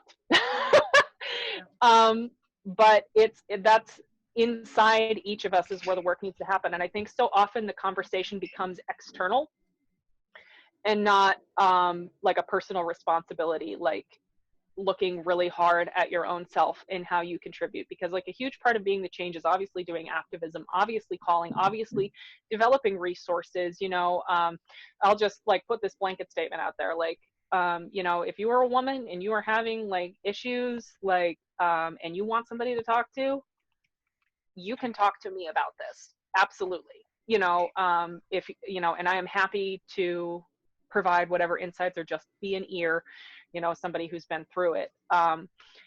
But, you know, so having those sorts of things, but also like, you know, I think the biggest thing that we can do is educators. The biggest thing that we can do as citizens of society is to work and be the change, identify where you are also contributing to the problem, because everyone is a little bit in their own way, and like everyone's unique brand of fucked up is still there, and like you can help by being that change personally, and also of course by doing bigger external things like activism, listening, you know, feeling free. You know, I know I'm not the only person who would be more than happy to help out the younger set. You know, certainly a lot of musicians with otosclerosis have reached out to me over the years as well, because it's just helpful to know that somebody else went through it. And to get that perspective, to just know, oh, okay, I'm not the only person. This is not something that's wrong with me.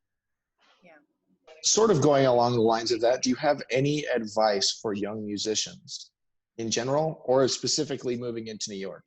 So young musicians in general, like how young are we talking? Like I first mean, coming into working as freelancers, like professionals. okay. first coming into working as professionals and freelancers is be empathetic.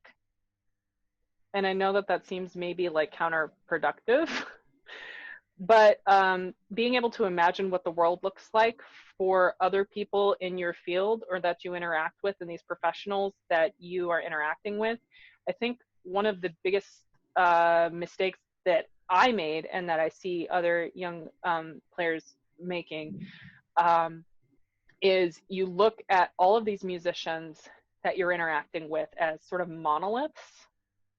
And when we're in school, we internalize a lot of ideas about, oh, these people, they have jobs and all they do is bitch about them. And if I had a job, I wouldn't bitch about it at all. I'd be so happy to be getting a paycheck. Or like there's this like idea, that's like a really common orchestral musician thing, where they're like, oh, well, if I was making that kind of money, I don't think that somebody who's making that kind of money should like, you know, have to like, you know, should complain at all, or like what are they complaining about, or like a really common one is, oh, well, they only get their own boys in there, like you know, it's like such an internal club and you can't even get in there, you know, there's no point in trying, it's just a good old boys club, it's just, and sometimes it is, but you know, but a lot of times it's more complicated than that. Yeah. And you really have to flex the empathy muscle, I think, because to be able to understand the scene a little better.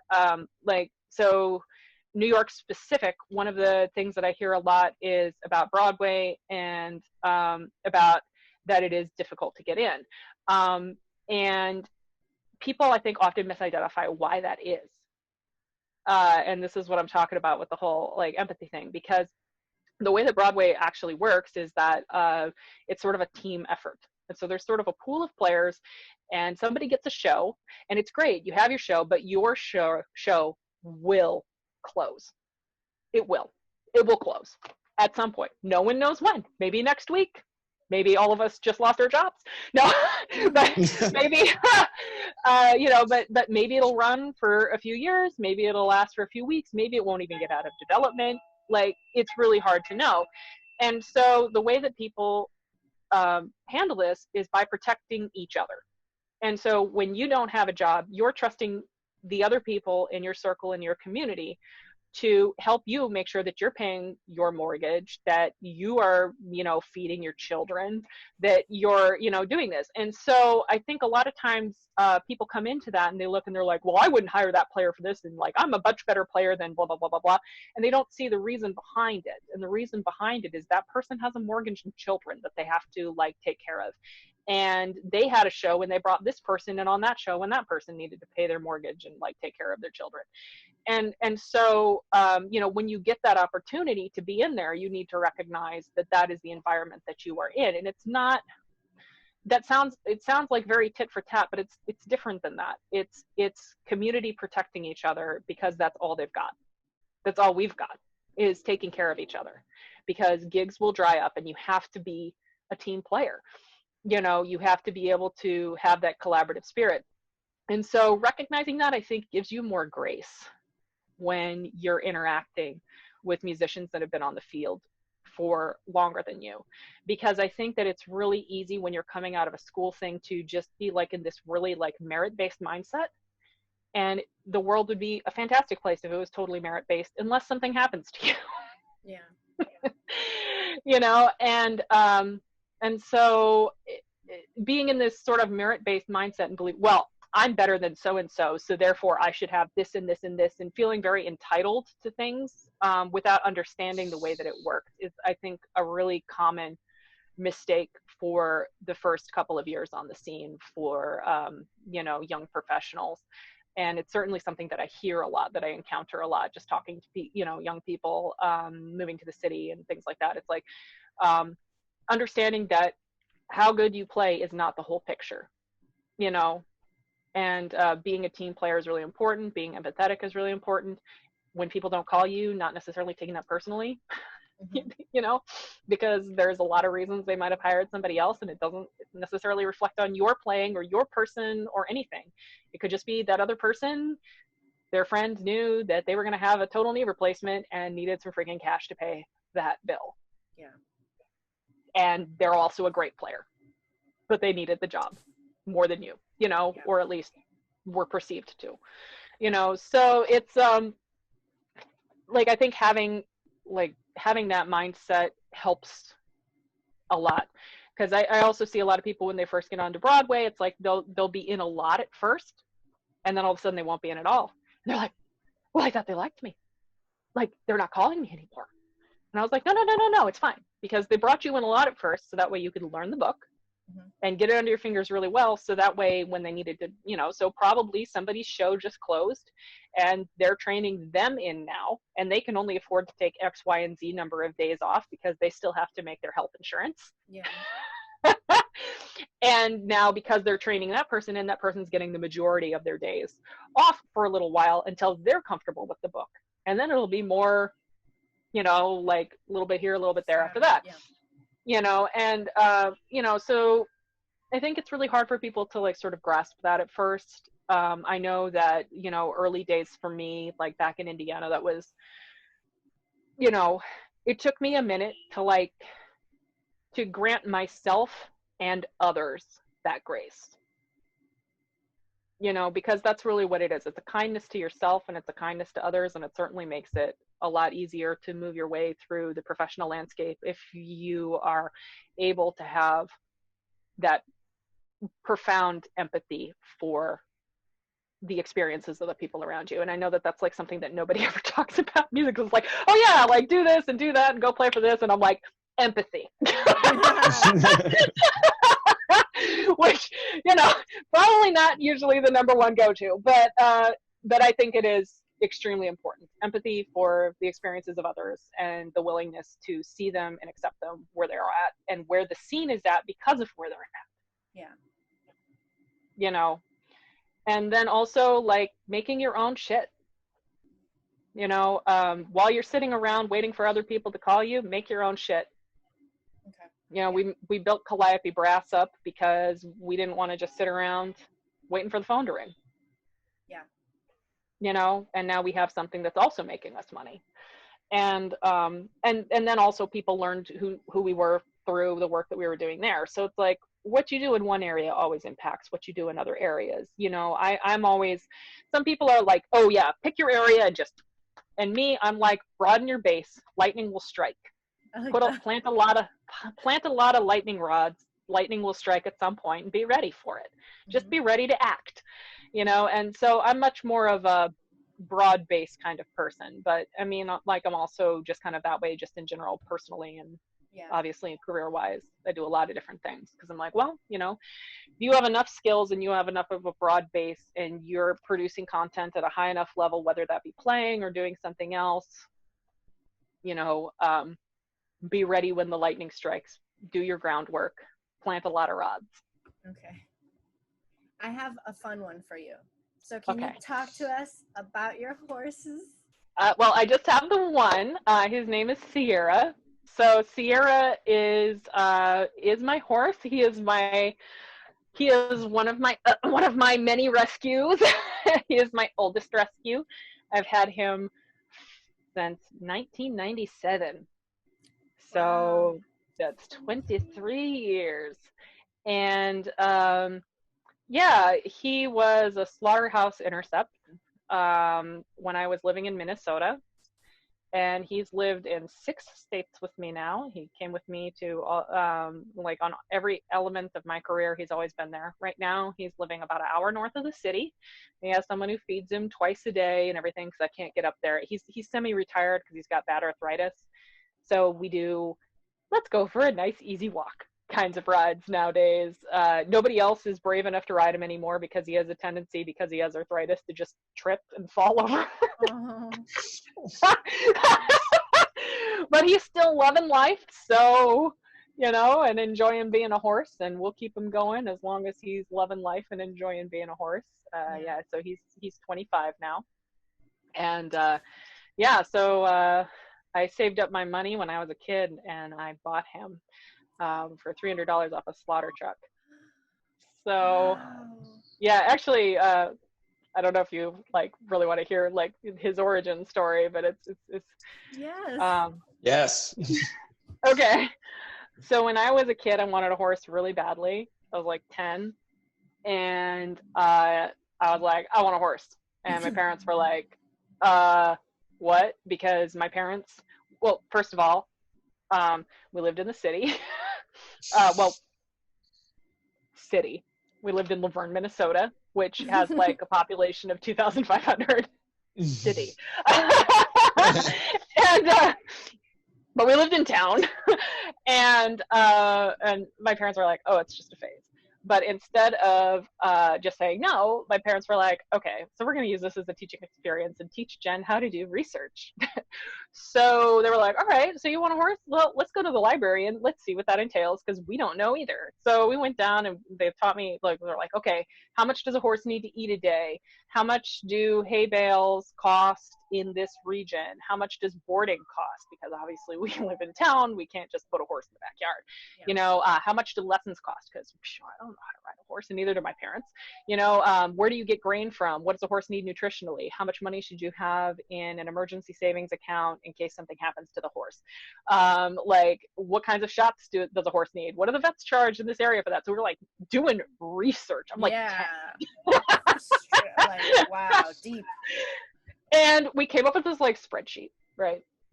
And of like how much it would take. And my parents are like, okay, cool. So if you pay for the horse, you pay for all its vet bills, you pay for all its food, you figure out how you're getting to the barn, you figure out how to pay for lessons, you figure out how to pay for training, you do all this stuff, you literally pay for everything, then you can have a horse. And they thought that would be like the end of it. Because I'd be like, wow, they were like trying to teach me about the value of money. Yeah. And instead I was like, oh, cool. So then I started researching what paper routes would let an 11-year-old like work for them. I got like 4 paper routes, and I did them every morning. And I would get on my bike and I would deliver them every morning. And then I started taking lessons at an animal rescue. And then it turned out I kind of had a knack for it, and they started teaching me how to train as well.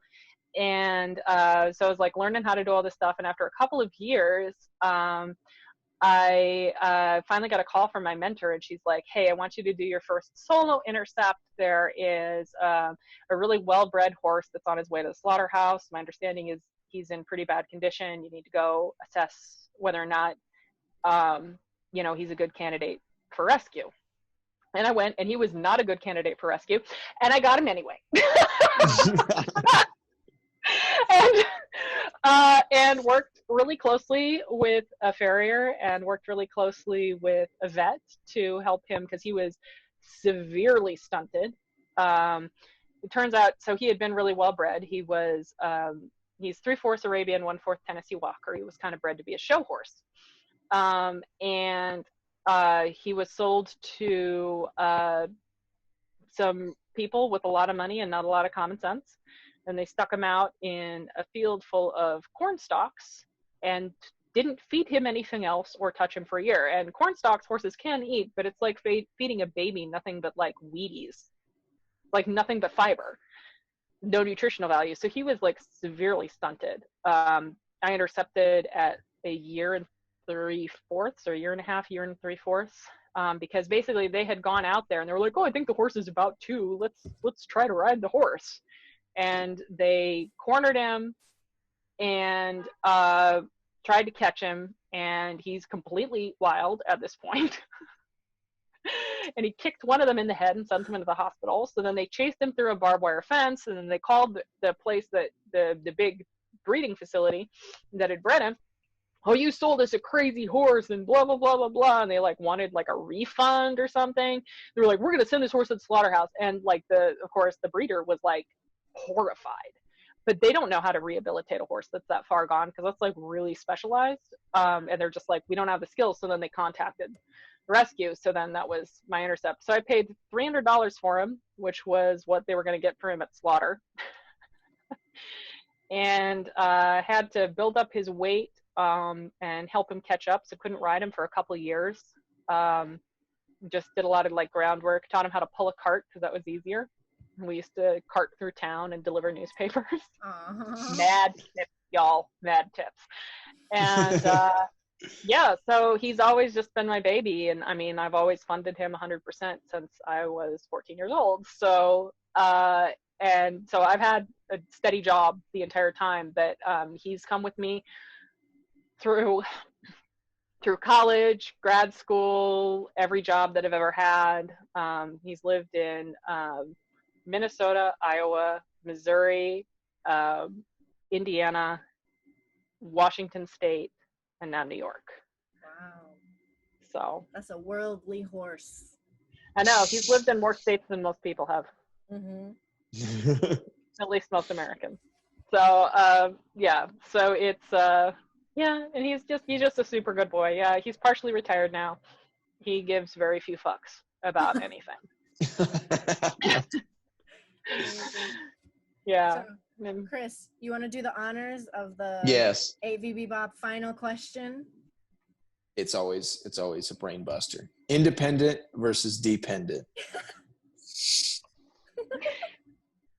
Personally, I'm an independent gal because I like having options. I'm sure that comes as no surprise to anybody. I'm like, all the options, all the time, do all the things. So dependent, I'm always like, oh, but what if I want that? Do I use the G flat by itself? Not really. Do I like that it's there? Yeah. I like having, like, you know, the I love having, like, the illusion of choice. Mm-hmm. So, but you know, I should use it more. I don't. Sometimes. That's amazing. Okay, Sometimes. That's hilarious. I like that. That's a very Yes. characteristic response. Yeah, no, I mean, like, if they gave me, like, more valves, I would be like, yeah, just put them on, you know?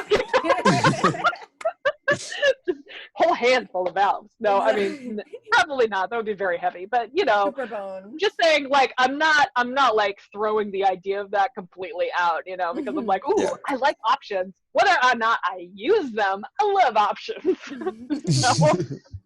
That's dope. Well, thank you so much for giving Yes. us your time. We really appreciate you. This was amazing talking. Thank you so much. Thank you Yes. so much for having me. This was really fun. Of course. So, You were like I'm spitting honored. knowledge. It was great. Yes. Yes. Wisdom. Over there. Well, I'm glad somebody feels that way because I'm like, oh, you know, hey, imposter syndrome. Oh, So, yeah. Anyway, it was really a pleasure. I feel honored to be included, honestly. So of course thank you you're so included. much. Are you kidding Of course. me? Yeah. We've been thinking you from the get. We've had a list Oh. of artists, and you've been on that list for a minute. From No, I'm Yes. just I'm delighted to get to be a part because I think this is a really cool thing that you guys are doing. So Well, yeah, thank you. sorry, the Midwestern non like you guys. God, I'm trying to actually teach myself y'all because. I just started converting over to y'all. Yes. Because I'm like, no, I'm like, oh, like, you know, it's like you catch yourself Yes. saying it. I'm like, oh, and I was just like living in my parents' basement for that. So I'm like, oh man, that Midwestern is coming out strong. Reprogram. Da, da, da, da, da. Anyway, Amazing. Okay, can we give everybody a bye, guys? Bye, guys. bye. Bye, y'all. Bye, y'all. Oh, Yes. yeah, bye,